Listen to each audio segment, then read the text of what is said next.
Hi folks, Dan Palumbo again, continuing on part two here with ARINC's runway analysis. We're going to be talking about the landing performance now using runway analysis. And we're at the same airport was talked about before.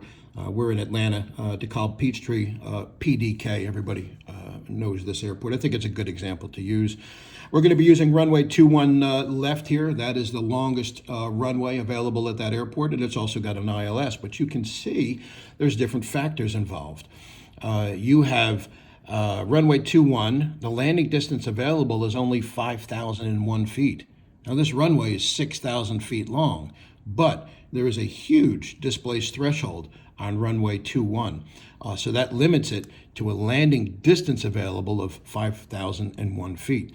There's also a slope, positive slope here of plus 21, and this happens to be, this chart is all about being dry. This chart down here is wet. Now, there's a couple of things to discuss here before we get into it. Number one is the unfactored distance. The unfactored distance is basically the Part 91 distance. This is what the airplane should stop in. Now, remember, when this stuff is being tested, it's by a test pilot on a new plane with new brakes. And none of us are test pilots. Most of us are not flying new airplanes, and certainly the brakes have been used. So I take a look at this number, and it says that we should be able to stop this airplane in 3,245 feet. I take that with a grain of salt.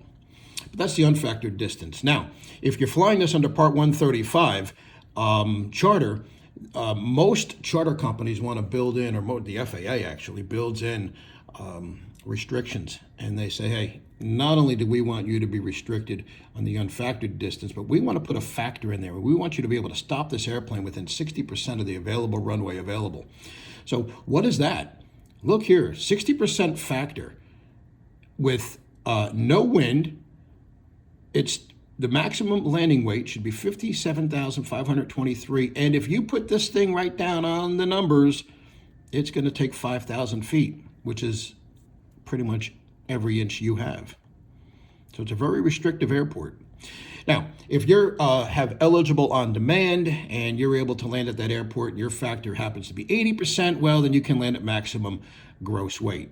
Okay, well, that's a little risky as well.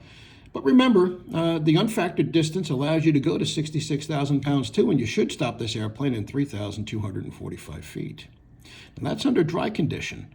Let's look at a wet condition. If we look at the unfactored distance, it says, all right, 66,000 pound is your maximum, assuming zero wind. 66,000 pound is your maximum. The distance required is 3731, a little more, about 500 feet more than the dry runway. But take a look at over here if you're just a regular 135 pilot and you do not have that eligible on-demand approval. Can you land on this runway? Nope. Absolutely restricted now with wet conditions. If you have the eligible and you can go to 80%, then it's 66,000, and it says you're going to stop this airplane.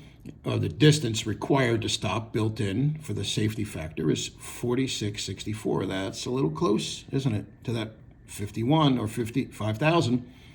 But again, you should be able to get to this airport under Part 91, land this airplane, and stop it within 3,731 feet if it's a wet runway. And that's how you read the landing performance.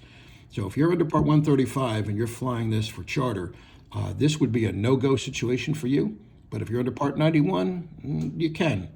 It's up to you which decision you want to make if you're flying Part 91. I normally would not want to land at this airport if it's wet under any condition, but it can be done by the numbers. And remember, how can it be done? Well, these numbers are done by test pilots on a new plane with new brakes. You're not a test pilot, and neither am I. We normally are not flying a new airplane, and we're certainly not flying with new brakes. So there's your information. Fly safe.